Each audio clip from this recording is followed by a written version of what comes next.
Hello friends, मैं सुशील श्रेष्ठ एक बार फिर आपका वार्म वेलकम करता हूं। और आज हम अपनी क्विज नंबर 103 के साथ हैं, जिसका रिलेशन 14 जून से 20 जून तक के करंट अफेयर्स के वीडियो से है। आप इस क्विज नंबर 103 को सॉल्व करें और देखें कि आप कितने प्रिपेयर्ड हैं। साथ ही साथ आप हमें लाइक, शेयर और सब्सक्राइब करें। हम फेसबुक, ट्विटर और टेलीग्राम पर भी हैं, जिसका लिंक नीचे डिस्क्रिप्शन में है।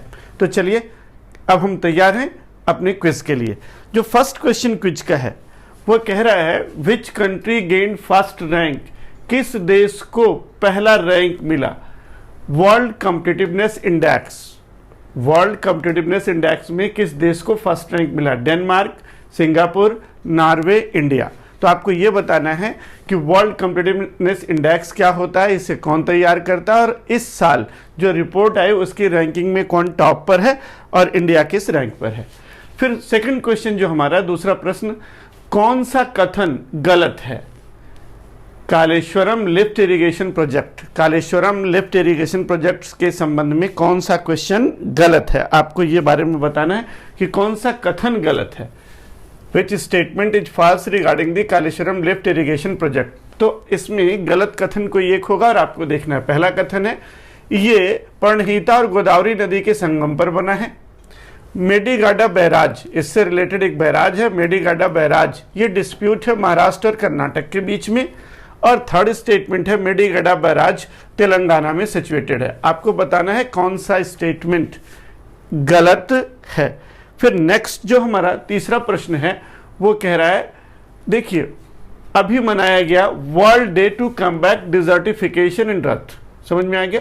ये डिजर्टिफिकेशन, मरुस्थलीकरण तेजी से हो रहा है और सूखा हो रहा है, तो इसके लिए एक वर्ल्ड डे बनाया गया। उसकी थीम क्या रखी गई है? उसकी थीम फूड फील्ड फाइबर या फ्रेश फूड फाइबर या फूड फीड फाइबर या फूड फ्रूट फाइबर। इसकी थीम क्या है आपको ये बताना है कि व्हाट इज द थीम। चलिए अब हम फोर्थ क्वेश्चन पर आते हैं। क्वेश्चन नंबर 4, जो क्वेश्चन नंबर 4 है वो है, कौन सा स्टेटमेंट सही या गलत है। तो ये देखिए कौन सा स्टेटमेंट सही है। Which is true about the Satyabhama.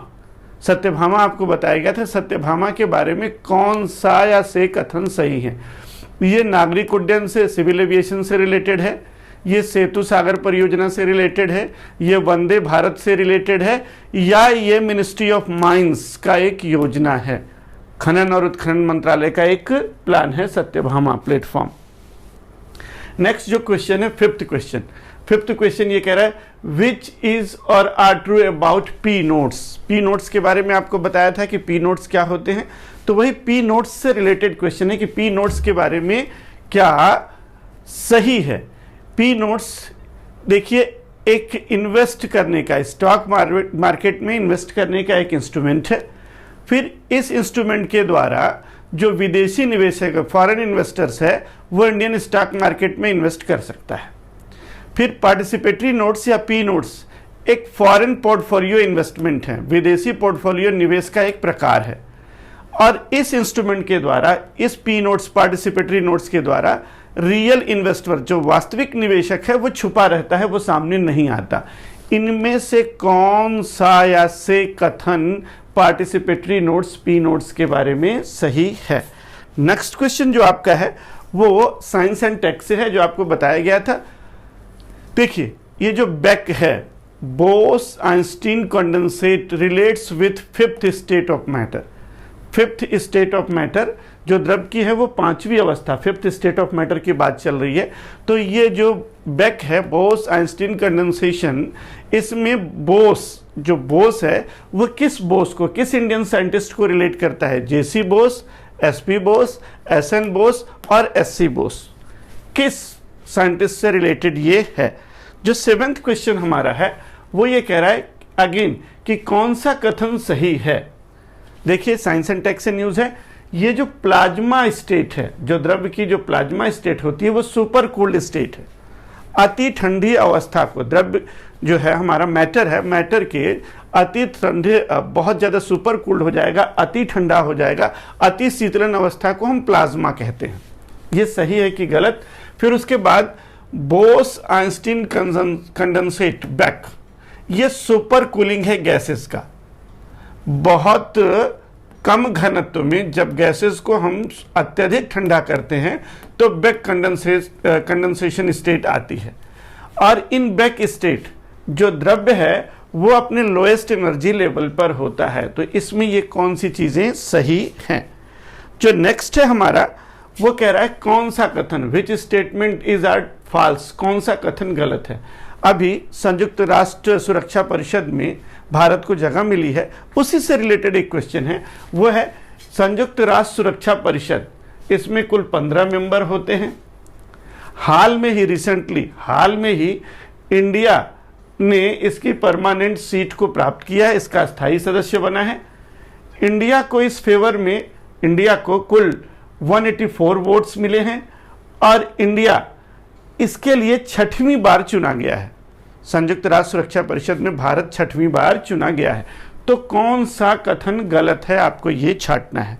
The very next question, 9th question जो आपका है, कौन सा कथन सही है या है। देखिए, जो किलाड़ी साइट्स है, अभी एक साइट एक्सकेवेटेड हुई है, आर्कियोलॉजी ने किया है, वो इंडस वैली सिविलाइजेशन, सिंधु घाटी सभ्यता से संबंधित है।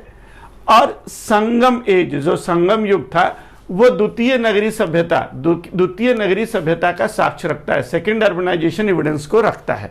तो ये आपका क्वेश्चन है।